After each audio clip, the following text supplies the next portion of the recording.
Salut, ici Maxime Johnson au Mobile World Congress de Barcelone avec le HTC Desire S. Alors, Desire S, c'est quoi? C'est le nouveau modèle du très populaire HTC Desire qui est offert au Canada chez TELUS.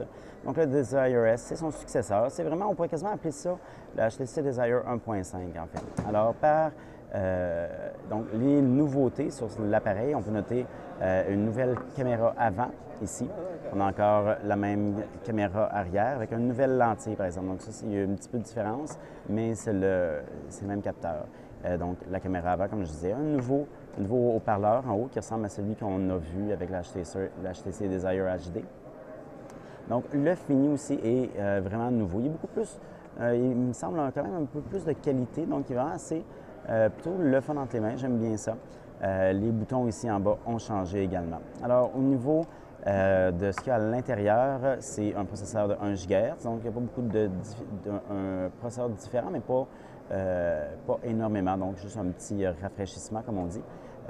Par exemple, on a beaucoup plus de mémoire vive, on a donc près de environ 750 MB de RAM, donc ça va vraiment être apprécié.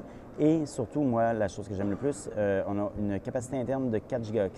Alors ça va être vraiment un soulagement parce que le HTC Desire original a vraiment un problème au niveau de la mémoire interne. Il fallait toujours faire du ménage avec les applications. Donc ça, il ne devrait pas avoir de problème de ce côté-là avec celui-ci. Donc, on roule Android Gingerbread 2.3 et une nouvelle interface HTC Sense 2.1. Donc, Sense 2.1, il y a quelques nouveautés, quelques nouveaux widgets, aussi des modifications dans les widgets qui existaient précédemment. Une des nouveautés que moi j'aime beaucoup, c'est au niveau du menu ici. Donc, comme on peut voir, on a deux onglets maintenant. On a l'onglet de notification qui est un peu l'onglet habituel en fait de HTC Sense. Ici, on a les applications ouvertes comme c'était le cas habituellement. Et on a ici un nouvel onglet qui est Quick Settings. Donc, je clique ici et là, au lieu d'avoir mes notifications, je peux changer les paramètres que je veux, donc très facilement. Alors ça, c'est vraiment une belle petite nouveauté, je trouve, personnellement. Alors, on perd aussi, comme on peut le voir, le bouton qui était au centre. On se ramasse avec le bouton Home ici. Au niveau des autres nouveautés aussi, dans les applications ici, j'ai un regroupement d'applications. Donc, je peux avoir mes applications préférées, celles que j'utilise le plus souvent, et les applications téléchargées ici.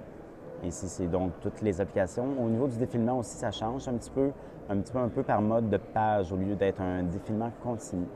Alors ça, c'est le HTC Desire S. Donc, il devrait être disponible au Canada probablement. En fait, il devrait être lancé au deuxième trimestre de 2011. Donc, on ne sait pas exactement quand il va être disponible au Canada. Et en fait, même ici, il va être disponible au Canada. D'après moi, ça devrait être le cas.